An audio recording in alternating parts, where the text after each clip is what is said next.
My name is Rachel Monroe, and I'm 38 years old.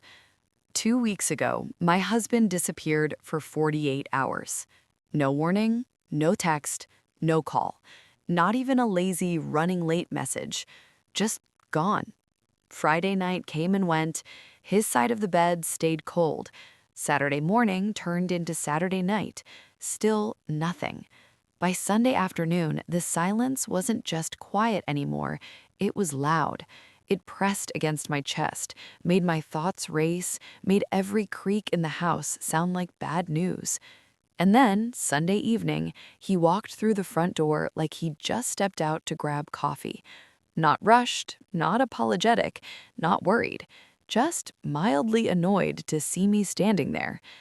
If you'd looked at our life from the outside, you would have said we were fine. That's what people always say: fine, stable, normal. We lived in Plano, Texas, in a clean, beige suburban neighborhood where everyone waved but rarely asked real questions.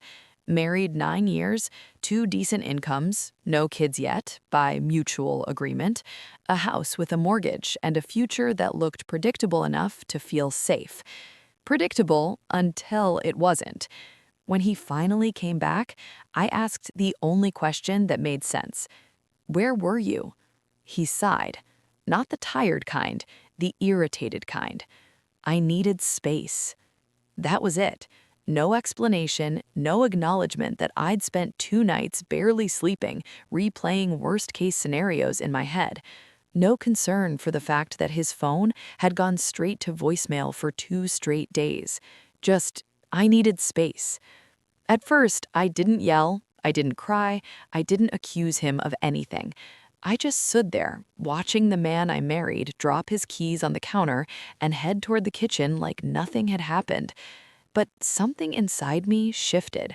Because when someone disappears without telling you and then comes back acting inconvenienced by your worry, that's not distance, that's dismissal. And before I go any further, let me ask you something. If you've ever had a moment where someone you loved vanished emotionally or physically and made you feel crazy for caring, comment below, share your story. And if you want to hear how this unfolds, how silence turns into truth, subscribe. This isn't a quick story, and it doesn't end the way you think. That weekend wasn't the first crack, it was just the loudest. For months before that, my husband had been pulling away in small, deniable ways, working late, guarding his phone, giving shorter answers to simple questions. Whenever I asked if something was wrong, he brushed it off. You're reading into things. You overthink everything. Why does everything have to be a big conversation? I started apologizing for wanting to talk to my own husband. By the time he vanished for 48 hours, I had already learned how to swallow questions before they turned into fights. I had learned how to sit with discomfort and tell myself it was temporary, stress, work, a phase. But phases don't leave you staring at your phone at 3 in the morning, wondering whether the person you love is hurt or with someone else. That Sunday afternoon, before he came home, I stood in the kitchen holding my phone, debating whether calling the police would be dramatic or necessary. I imagined explaining myself to a stranger in uniform and hearing the doubt in their voice. Are you sure he didn't just leave? That question haunted me, because deep down, I was starting to suspect the answer. When he finally returned, I realized something terrifying. I wasn't relieved. I was alert, like my body knew something my heart was still catching up to. That was the moment everything began to unravel. Before everything fell apart, our life looked ordinary in the safest way possible. That's what made it hurt more. My husband and I didn't have a dramatic love story, no whirlwind romance, no grand gestures. We met at a friend's 4th of July cookout, both of us standing near the cooler, pretending not to care that the beer was warm. He made a sarcastic comment about Texas heat being a personality test. I laughed. That was it. Nothing cinematic, just easy. We dated for 3 years before getting married. Not because we were hesitant, but because life kept moving. Careers, student loans, timing. When we finally stood in front of our families and promised to choose each other, it felt grounded. real, like a decision made with eyes open. The first few years of marriage were solid, not perfect, solid. We learned each other's rhythms. He hated mornings. I needed quiet coffee time before talking. We grocery shopped together on Sundays, argued mildly about which brand of pasta sauce to buy, and fell asleep on the couch watching shows neither of us cared about enough to finish. We talked about kids in vague, cautious terms. Someday. We talked about moving closer to my parents. We talked about retirement like it was a distant country we'd maybe visit together one day. Nothing about our life screamed trouble. That's why when things started changing, I kept telling myself I was imagining it. It began subtly. He stayed later at work. At first, I admired it. He was ambitious, responsible, the kind of man who took his job seriously. When he came home exhausted, loosening his tie, I made dinner quietly and didn't push. But late nights became routine.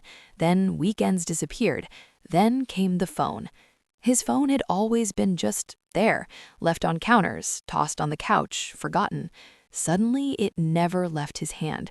Screen angled away, notifications silenced. One night, without thinking, I reached for it to check the time, and the screen lit up with a passcode prompt. "When did you put a lock on your phone?" I asked, trying to sound casual. He shrugged, eyes still on the TV. "Work stuff, security." I work in an environment where security actually matters. No one has ever told me to hide my phone from my spouse, but I nodded anyway, because questioning it felt like accusing him of something I didn't want to name. From there, conversations began shrinking. "How was your day?" "Fine." "What'd you work on?" "Stuff." Any attempt to go deeper was met with a sigh, like I was asking for too much. "Rachel, I'm tired. Can we not do this every night?" The first time he said it, I apologized. The second time, I stayed quiet. The third time, I felt something in my chest tighten. I wasn't asking for a debrief. I was asking to be included in his life. And slowly, unmistakably, I wasn't. I tried to fix it. I suggested a weekend away.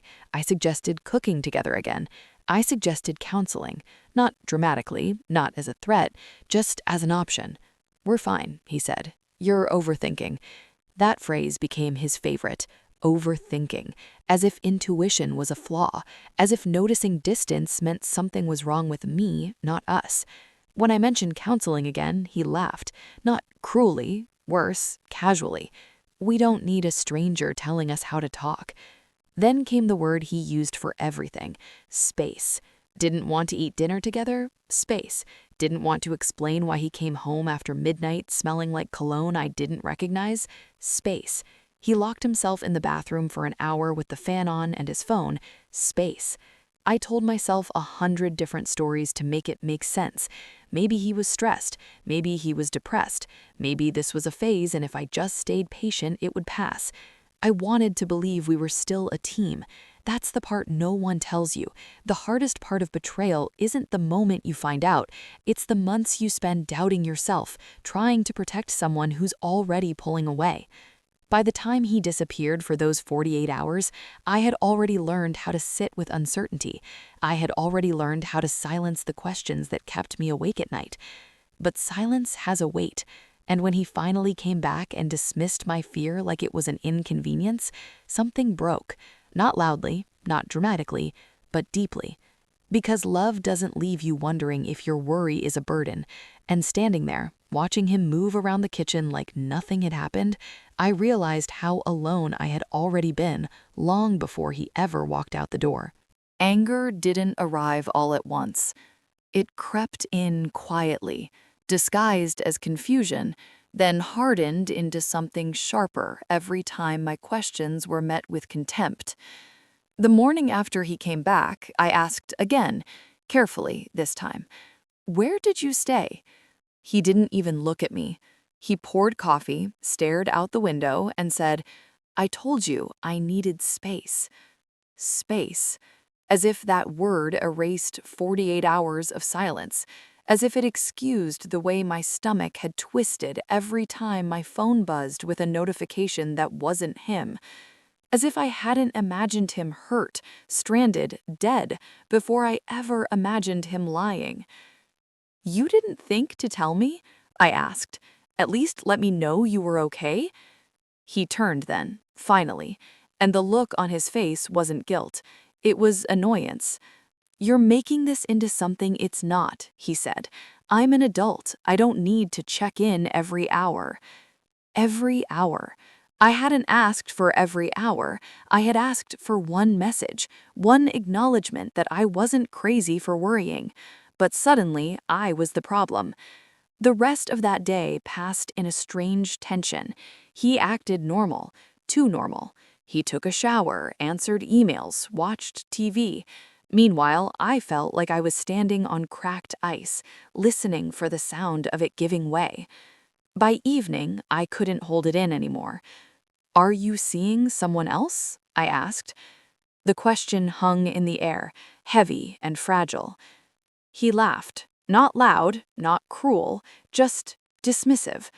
"Wow," he said, "that's where your mind goes?" I felt my face burn. "I'm asking because you disappeared." "You disappeared emotionally months ago," he snapped back. "Everything with you turns into an interrogation." There it was, the flip. Somehow, his absence had become my fault. That night, I spent replaying the conversation over and over, wondering how we'd reached a place where basic accountability was labeled control, where concern was twisted into accusation. The next day, I reached out to his friends, not to spy, not to trap him, just to understand. I texted Mark, someone he'd known since college. "Hey, have you heard from him this weekend? He was gone and I couldn't reach him." Mark replied quickly, "No, I haven't seen him in a bit. Everything okay?" I said yes. I lied. I called another friend. Same answer. No one had heard from him. No one knew where he'd been. That knot in my chest tightened. So I did the thing I'd been avoiding. I called his mother. "Hi," I said, forcing cheer into my voice. "Just checking, did he mention any plans this weekend? I couldn't get a hold of him." There was a pause, too long. "Well," she said slowly, "he didn't say anything to me, but I'm sure he's fine. You worry too much, Rachel." The words landed like a slap. Not concern, not curiosity, judgment. When I hung up, my hands were shaking. That was the moment anger finally broke through the surface. Because it wasn't just him anymore. It was the quiet agreement around him, the way everyone was willing to dismiss my fear rather than question his behavior, the way concern from a wife was treated like hysteria. That night, he came home late again. I asked him if he'd talked to his mom. He stiffened. "Why are you dragging my family into this?" "I was scared," I said. "I didn't know where you were." "You're crossing boundaries," he replied. "This is exactly why I needed space." Something inside me snapped, not loudly, but decisively. I realized then that I could present every reasonable concern in the world, and it wouldn't matter, because the story had already been written. In his version, I was controlling, emotional, dramatic, and he was the victim of my expectations. That night, while he slept peacefully beside me, I lay awake staring at the ceiling, replaying the last few months with brutal clarity. The late nights, the locked phone, the dismissals. The way he spoke to me now, like I was an obstacle, not a partner. Anger burned through me, not explosive, but steady. It wasn't the kind that makes you scream, it's the kind that makes you see clearly. And the truth was this. Someone who has nothing to hide doesn't work this hard to make you doubt yourself. By morning, I wasn't confused anymore. I was furious, and for the first time since all of this started, that anger didn't feel destructive, it felt protective. That night, I didn't sleep. Not the restless kind where you drift in and out of shallow dreams. This was different. My body lay still, but my mind paced endlessly, replaying every conversation, every dismissal, every moment I'd been told I was overthinking. I kept staring at the ceiling, listening to his breathing beside me, steady, unbothered, peaceful. The unfairness of that alone made my chest ache. How could someone sleep so soundly while leaving someone else drowning in doubt? Sometime around 3 in the morning, I got up. I padded quietly into the kitchen, careful not to wake him, and poured myself a glass of water I didn't drink. My hands were trembling, not from fear anymore, from the realization that I was standing on the edge of something I couldn't ignore. I opened my laptop. At first, I told myself I was just being practical, responsible. If something really was wrong, I needed to understand our finances. That's what adults do, right? They prepare. I logged into our joint bank account. The page loaded slowly, and with each second, my pulse grew louder in my ears. The familiar list of transactions appeared: groceries, utilities, the mortgage payment. Then I saw it: a hotel charge. Not outrageous, not flashy, just specific. A downtown hotel I'd never heard of, $296, dated 3 weeks ago, a Thursday night, one of the nights he'd worked late. I stared at the screen, my brain scrambling for explanations. A conference? A client meeting? Some work-related emergency? My fingers hovered over the trackpad. Then I scrolled. Another hotel, different name, similar amount, 2 weeks earlier. My breath grew shallow. I scrolled again and again. 4 hotel charges, all in the last 3 months, all downtown, all on nights he hadn't come home until after midnight or not at all. The room felt like it was shrinking around me. I wasn't crying yet. I couldn't. My body had gone strangely numb, like it was protecting me from the impact. I just sat there, staring at the neat, emotionless line items that documented the slow destruction of my marriage. Dates, amounts, locations. Proof. By sunrise, I still hadn't slept. I showered, dressed, and went to work like nothing was wrong. I nodded through meetings, answered emails, smiled when spoken to, all while carrying the weight of what I'd seen like a stone in my chest. That afternoon, I made a decision. I was done guessing. If the truth was going to destroy me, I wanted it to do so cleanly, completely, without room for doubt. I searched for a private investigator. It felt surreal typing those words into my phone while sitting in my car during lunch, like I was stepping into someone else's life, someone dramatic, someone reckless. But when I made the call, my voice was steady. We met the next day in a quiet coffee shop on the edge of town. He was older, with tired eyes and a calm demeanor that made me feel both exposed and oddly safe. He listened without interrupting as I explained his absences, the hotel charges, the lies. I slid a folder across the table: bank statements, dates highlighted, a recent photo of my husband, smiling at a barbecue, looking like a man with nothing to hide. "I'm not proud of this," I said quietly, "but I need to know." He nodded once. "That's usually why people come to me." He explained the process: public locations only, no illegal surveillance, documentation, timestamps, photos. When he quoted the retainer, $1,500, I didn't hesitate. I signed. Buying the truth felt cheaper than continuing to live in uncertainty.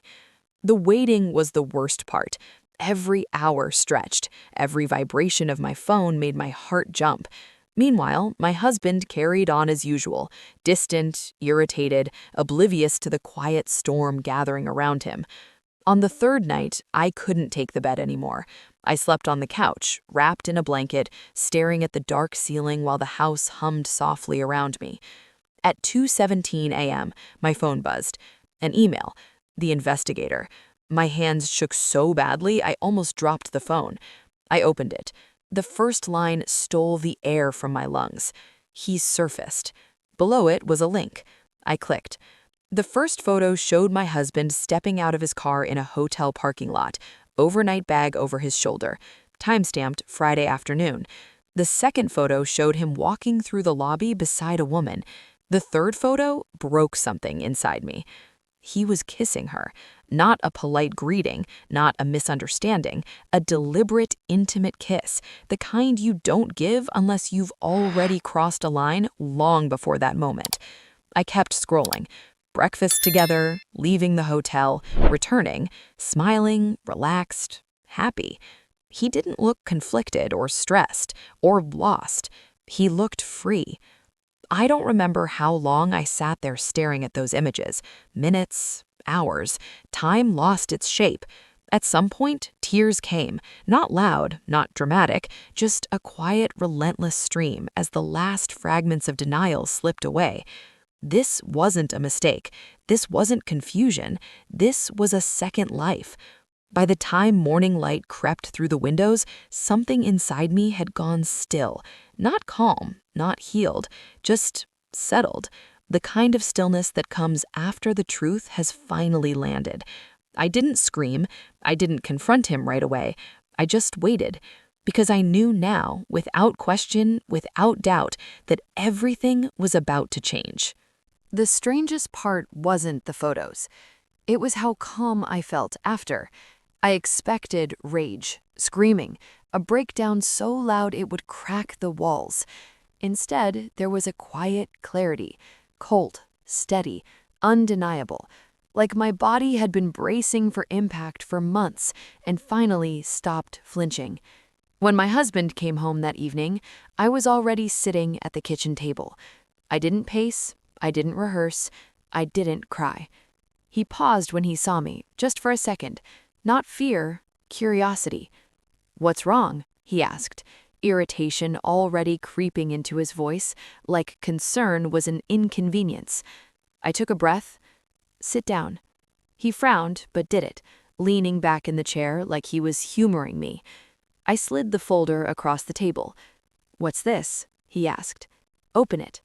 The first photo stared back at him. He barely reacted. The second tightened his jaw. By the third, the kiss, his confidence fractured. "Where did you get these?" he asked, voice thinner now. "A private investigator," I said. "I hired him." "That's illegal," he snapped, grasping for control. "No," I replied evenly. "They were taken in public.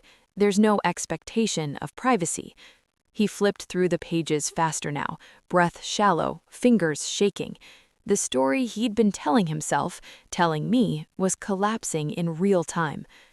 "This isn't what it looks like," he said automatically. "It looks like you spent the weekend at a hotel with another woman for 3 months." He slammed the folder shut. "You're twisting things. You've been paranoid for months. This is exactly what I mean." There it was again, the gaslighting, the attempt to turn facts into feelings and feelings into flaws. But something had changed. It didn't work anymore. "I'm not asking you to explain. I already know." He stared at me, searching for cracks, for weakness, for the version of me that apologized for asking questions. He didn't find her. "You don't get to spy on me and then act like the victim. That's controlling." I almost laughed, not because it was funny, but because it was predictable. "I filed a missing persons report," I said quietly. "I thought you were hurt or dead, while you were smiling in hotel lobbies." For the first time, he didn't have an answer. I stood up. "This is my house. My name is the only one on the mortgage. I bought it before we got married." He scoffed. "You can't just kick me out." "I'm not kicking you out. I'm telling you to leave." The words felt solid in my mouth, real, final. "You're overreacting," he said, standing now, anger replacing panic. "This is a mistake." "No, this is a boundary." He shook his head, disbelief etched into his face. "You're throwing away a marriage over one mistake." "One mistake doesn't take overnight bags, or hotel receipts, or 3 months of lies." Silence stretched between us. "Get your things," I said. "You have 1 hour." "You wouldn't," he said. I met his eyes. "I will." That was the moment he realized this wasn't a threat, or a tantrum, or something he could wait out. He stormed down the hallway, grabbing a suitcase, yanking clothes off hangers. I followed, stopping at the doorway, not stepping inside, not helping, not interfering, just watching. "This is insane," he muttered as he packed. "You're gonna regret this." "I already regret staying quiet."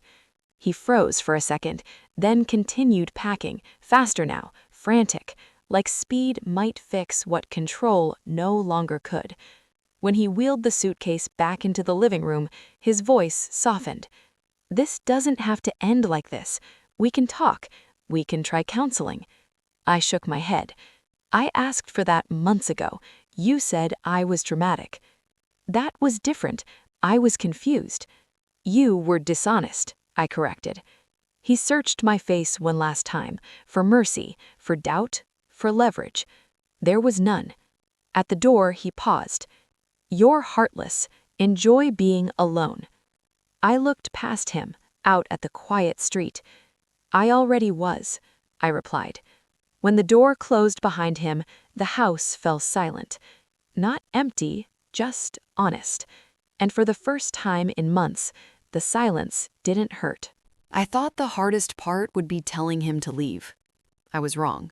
The hardest part came afterward, when the world tried to convince me to undo it. By noon the next day, my phone wouldn't stop buzzing. His mother called first, 3 times in a row. I didn't answer. Then his sister. Then an unfamiliar number I knew without knowing. Family has a way of circling when consequences appear. The first voicemail I listened to was his mother's. Her voice was tight, careful, like she was walking across thin ice. "Rachel, sweetheart, Ethan says there's been a misunderstanding. He's very upset. Please call me." A misunderstanding. As if hotel receipts and timestamps were abstract concepts. As if betrayal could be reframed with the right tone. An hour later, there was a knock at the door. I didn't need to look through the peephole to know who it was, but I did anyway. Ethan stood on the porch, shoulders squared, jaw set, like he was walking into a meeting he planned to dominate. Beside him stood his mother, purse clutched to her chest like armor. I opened the door just enough to speak. "Rachel," she said quickly, "we need to talk." "No," I replied calmly, "we don't." He scoffed. "You're being ridiculous." "About what?" I asked. "You disappearing or the affair?" His mother turned sharply toward him. "Affair?" He stiffened. "Mom, she's exaggerating." "I'm not," I cut in. "I have photos, receipts, a private investigator." Silence. His mother's face shifted, confusion, hurt, embarrassment colliding all at once. She looked at him, waiting for denial. He didn't give it. "Oh my God," she whispered. She turned back to me. "Rachel, marriages go through hard times. Couples make mistakes. Surely you can work through this." I met her gaze steadily. "I asked for counseling months ago. He refused. He wasn't confused. He was already cheating." He glared at me like I'd betrayed him, which would have been almost funny if it weren't so predictable. "You can't just throw away a marriage," his mother said weakly. "I didn't. He did." I closed the door. That was the last conversation I had with his family. The following days moved quickly, efficiently, like I'd switched into survival mode. I changed the locks, updated passwords, removed his name from shared accounts. Each task felt small, almost boring, but together they formed something powerful. Separation. I hired a divorce attorney, a woman with sharp eyes and a no-nonsense demeanor who didn't ask me how I felt, she asked me what I wanted. "I want this done. Clean, fair, final." She reviewed the evidence, the photos, the financial records, the house deed. "This will be straightforward," she said. "The house is premarital. Documented infidelity affects spousal claims. He doesn't have much leverage." For the first time in weeks, I exhaled fully. When the papers were served, my phone exploded again. Calls, texts, missed notifications stacking up like debris. "We need to talk. You're making a huge mistake. I never meant to hurt you." I replied once, "Talk to your attorney." Then I blocked his number. Negotiations dragged on for weeks. He asked for half the equity in the house, then 30%, then 25%. Each request felt less like negotiation and more like entitlement. I offered 15%. That was it. He took it. No alimony, no drawn-out battles, just signatures on paper, confirming what I already knew. He didn't lose everything. He lost control. When the divorce was finalized, I expected to feel triumphant, vindicated, maybe even smug. Instead, I felt light, like I'd been carrying a weight for months without realizing it, and suddenly set it down. The house felt different almost immediately, not emptier, lighter. His shoes were gone, his cologne faded, his presence no longer lingered in every room. I repainted the living room a soft green, bought new bedding, rearranged furniture he insisted made more sense his way. Each change reclaimed a piece of space, physical and emotional. Through mutual friends, I heard he'd moved in with the woman from the photos. Of course he had. That knowledge didn't hurt the way I thought it would. It didn't even sting. It just confirmed the truth I'd already accepted. The weekend he disappeared wasn't confusion. It was a test run. And now he had to live with the version of himself he'd chosen. That was his price. And mine? Mine was freedom. 4 months have passed since the day I told my husband to leave. 4 months since I closed the door and felt the silence settle, not like punishment, but like relief. The divorce papers are finalized now. They sit in a thin folder on a shelf in my home office, unremarkable in appearance, almost absurdly small for something that ended nearly a decade of my life. I don't open them anymore. I don't need to. The truth they represent has already done its work. For a while, I wondered if I should feel guilty. People expect guilt. They expect hesitation. They expect regret, especially from a woman who chose decisively, who didn't beg, who didn't negotiate her own boundaries into smaller and smaller pieces just to keep someone from leaving. Sometimes I wondered if others thought I was cold, but every time doubt tried to creep in, I remembered the photos, the timestamps, the hotel receipts, the way he looked annoyed, not apologetic, when he came home after disappearing, and the doubt dissolved. I rebuilt my home slowly, not dramatically, intentionally. I opened windows every morning and let fresh air replace the stale quiet that used to live here. I changed the bedroom first. New sheets, softer lighting, nothing that carried his taste or his rules. I painted walls colors he would have hated. I rearranged furniture without explaining myself to anyone. Piece by piece, the house stopped feeling like a shared space and started feeling like mine. Friends came back into my life. At first, I kept them at arm's length. Healing doesn't happen on a schedule, but eventually, dinners turned into laughter. Silence turned into rest instead of fear.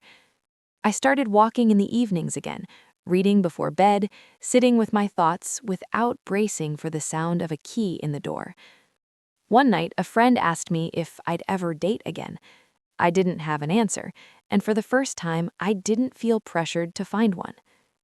There's a strange peace that comes with choosing yourself without apology, with trusting your instincts even when others call you dramatic, with understanding that walking away isn't failure, it's clarity. I'm 38, divorced, starting over, and what surprised me most wasn't the loss. It was the space that appeared when I stopped fighting to be understood by someone who had already chosen not to listen. Some nights the house is quiet, but it's my quiet, and for the first time in a long time, that quiet feels honest.